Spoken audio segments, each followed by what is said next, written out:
The next time you buy a canned soft drink, consider this. That aluminum can will always be recyclable. Unlike plastic, aluminum never deteriorates, no matter how often it's melted down and used again.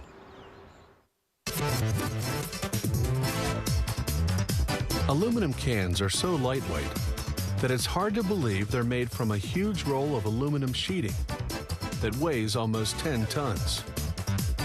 The sheet is about 5 feet wide and as thin as construction paper. A roll like this is long enough to make 750,000 drink cans. The sheet feeds into a press that punches out round pieces that'll be formed into cans. The punch press actually performs 2 operations. It punches out a disc 5.5 inches in diameter, then bends it into a cup.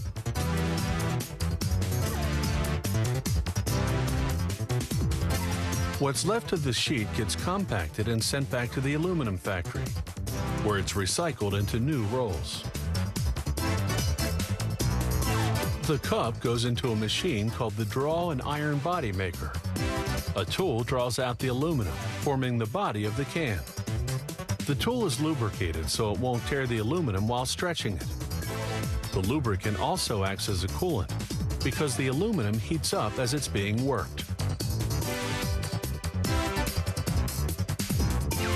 Once the body is formed, a trimmer cleans and straightens the edge.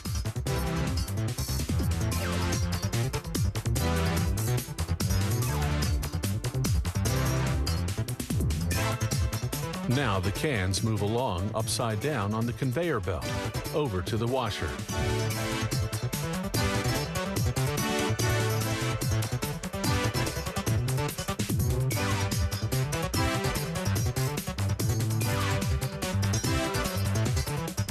The washer performs a 6-stage cleaning.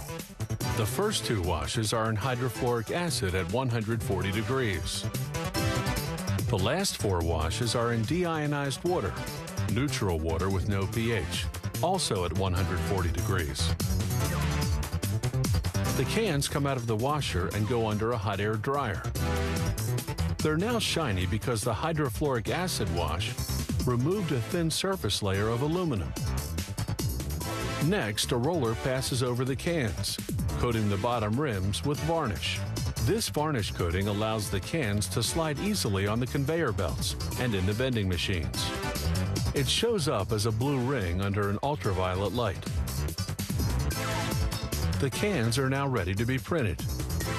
This rotation printing system can apply up to 5 colors, one at a time.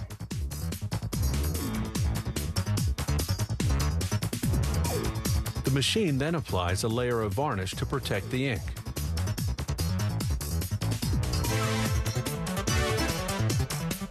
This is what the print and varnish process looks like in slow motion. And here's the actual speed, 1,800 cans per minute. Next, the cans fly through an oven that instantly hardens the ink and dries the protective varnish. The next machine sprays a water-based varnish on the inside of the cans. This creates a barrier between the drink and the aluminum, so the drink won't end up tasting like metal.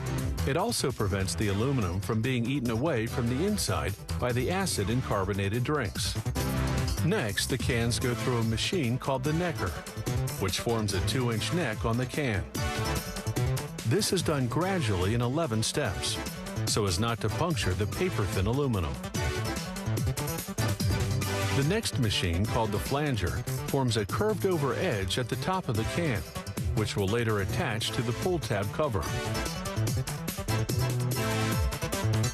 The cans pass through a sophisticated vision system that photographs the inside of each can. Any can that doesn't meet standards, that has a bump or ink inside, for example, is automatically removed from the production line. They strap the finished cans onto a pallet. From here, they're shipped to the drink company, which fills them and then attaches the pull tab cover.